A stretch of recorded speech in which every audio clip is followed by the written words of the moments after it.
دەستەیەک لە ئەکادیمیانی کەرکووک بە هەماهەنگی لەگەڵ زانکۆی سۆران کۆنفرانسی ئەکادیمی نێودەوڵەتی لەبارەی کەرکووک ئەنجام دەدەن بە ناونیشانی ئێستا و ئایندی کەرکووک.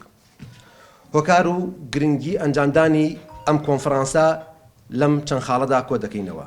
یەک، پرسی کەرکووک بە ئێستا شەوەیەکێکە لە بابەتە پڕ لە کێشەکان بۆ عێراق و وڵاتانی ناوچەکە و تەنانەت لە گۆڕەپانی نێودەوڵەتیشدا جێی سەرنج و بایەخە. بۆیە وەکو پرسێکی گەرمی زیندوی هەنووکەی شیاوی ئەوەیە کۆنفرانسی لەبارەوە ساز بکرێت و لە دنیای ئەکادیمیدا شرۆڤە بۆ لایەن و تەوەرەکانی بکرێت. دوو، لە ڕێگای ئەم کۆنفرانسەوە هەوڵ دەدرێت بۆ فەرەهەمکردنی بەشداریەکی گشتگیری توێژەرانی ئەکادیمی بۆ خستنەڕووی شیکار و نەخشە ڕێگای گەیشتن بە ئاشتەوایی کۆمەڵایەتی و پێکەوە ژیانی ئاشتیانە لە شارەکەدا. سێ، تیشخستنە سەر چارەسەرە دەستوریەکان و ئالەنگەریەکانی جێبەجێکردنی مادەی ١٤٠ کە چوارچێوەی تێگەیشتنی هاوبەشی ساتی دانان و ڕێخستنی دەستوری عێراقە کە بەداخەوە وەکو خۆی کاری پێنەکرا و بۆیە وەکو کێشەیەک بەردەوام مایەوە. ئەم سێ خاڵە هاندەر و پاڵنەری سەرەکی ئەم کۆنفرانسە بوون کە کاری لەسەر دەکرێت.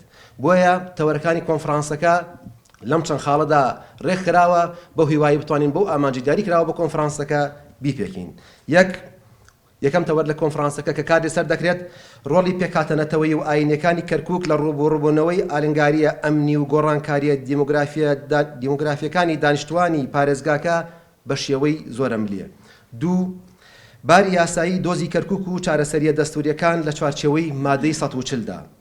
سێ، چۆنێتی تێپەڕاندنی شوێنەوارە نەرێنی و ئەزمونە تاڵەکان و هەوڵدان بۆ دووبارە گەڕاندنەوەی یەکڕیزی کۆمەڵایەتی لە پارێزگاکەدا.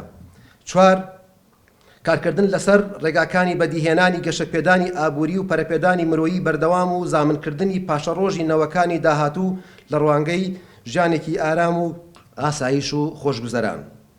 پێنج، میکانزمەکانی گەیشتن بە ئاشتەوایی نیشتیمانی و پێکەوە ژیانی ئاشتیانە لە شارەکەدا.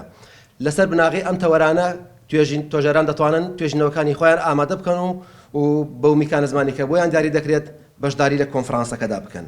ڕێکەوتە گرنگەکان کە دیاری کراون بۆ کۆنفرانسەکە بەم شێوەیە خوارەوە دەبن. ئەمڕۆ کە 29 ڕۆژی ڕاگەیاندنی کۆنفرانسەکە دەبێت، 20 دوکاتە بۆ وەرگرتنی پوختەی ئەو توێژینەوانەی کە توێژەران بەنیازن پێشکەشی کۆنفرانسەکەی بکەن، واتە یەکمان کات لە بەردەستی توێژەراندایە بۆی پوختەی توێژینەوەکانیان ئامادە بکەن. 5/11 وەڵامی پەسەندی پوختەکان دەدرێتەوە بە توێژەران کە توێژینەوەکانیان پەسەند کراوە یاخود کەموکورتی و گرفتێکەیە چارەسەری بکەن بۆی بتوانن بەشداری لە کۆنفرانسەکەدا بکەن. 5/1 دوکاتە بێ بۆ ناردنی دەقی توێژینەوەکان بە تەواوی بۆ کۆنفرانسەکە لە ڕێگەی ئەو ئیمەیلی کە بۆیان دیاری کراوە کە ئیمەیلی کۆنفرانسە. 5/2 2023 ڕاگەیاندنی ئەنجامی کۆتایی پەسەندکردنی توێژینەوەکان دەبێت. ئەو توێژینەوانە دیاری دەکرێن کە لە کۆنفرانسەکەدا پێشکەش دەکرێن. ڕۆژانی 2-3-4 2023 دەبێتە ڕۆژانی بەڕێوەچوونی کۆنفرانسەکە کە لە شاری هەولێر و لە هۆڵی سەعەد عەبدوڵڵا بەڕێوە دەچێت. لە کۆتاییدا هیواخوازین سەرجەم توێژەران لە هەموو نەتەوە و ئاین و دەنگ و ڕەنگە سیاسیە جیاوازەکان بەشداریەکی کارا لە کۆنفرانسەکەدا بکەن و وەکو ئەرکێکی ئەکادیمی بە توێژینەوەکانیان خزمەتێک بە چارەسەرکردنی ئەم پرسە بکەن.